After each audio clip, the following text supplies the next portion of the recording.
Hello, welcome back to the Barbecue Network. I figured I would stand up and do a video. And shalom to everyone. Hope you're having a wonderful day. Um, yeah, so maybe a year ago, I either rented or saw a DVD that I had, Aeon Flux. And I never saw it when it was released. I was living in Israel at the time. And I'm not sure when it was released there, but I know it was released in America in December of 2005, and really did not do too much money. Did not make too much money. One of the Narnia movies was out at the time, and Paramount really doesn't know how to release a lot of these sci-fi fantasy movies. Even Ghost in the Shell, 12, 13 years later, really underperformed as well.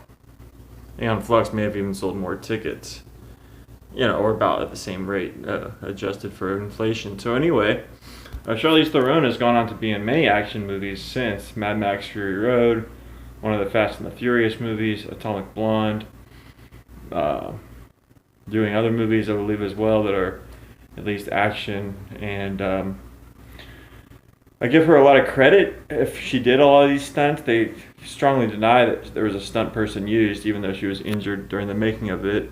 I would think that they used a stunt person for some of it. Gail Ann Hurd, who I believe was involved in the production of some of the Terminator movies, very experienced producer, and some other individuals were involved in the making of the movie.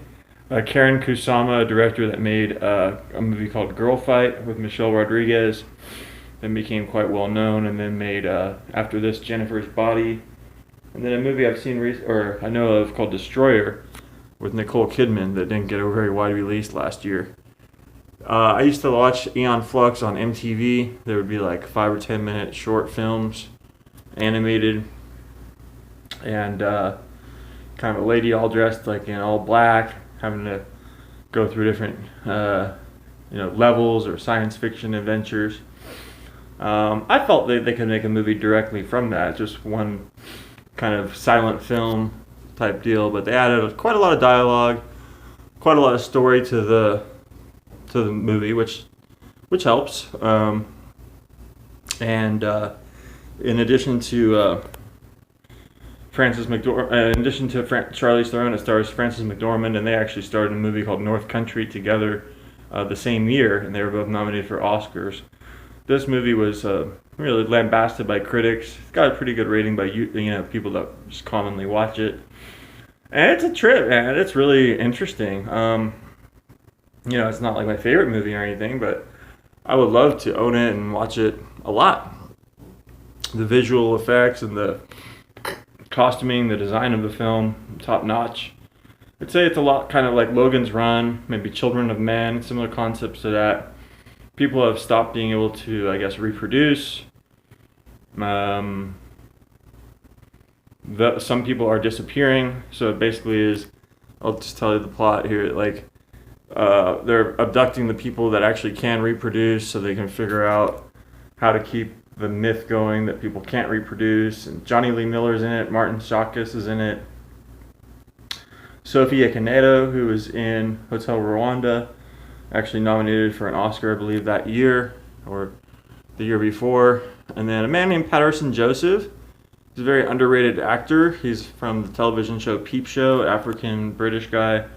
So I haven't really seen him in any two major roles of this, other than this. It was all filmed pretty much on location and different sets, and also in Berlin. I feel that they did a really good job. I know there's a lot of green screen, a lot of different things in it, but you can tell because you know that it's not real, but they do the illusion of making it seem real pretty well. And the kind of malevolent conspiracy, and as she's revealed to have existed before, and that she's actually, they're, I guess, just regenerated clones in a way. So it's similar to The Island as well. I highly recommend the movie. Logan's Run's one of my favorite movies, and if they ever do a remake of this, I wouldn't mind. They do kind of similar set design and things to this, as this one has done.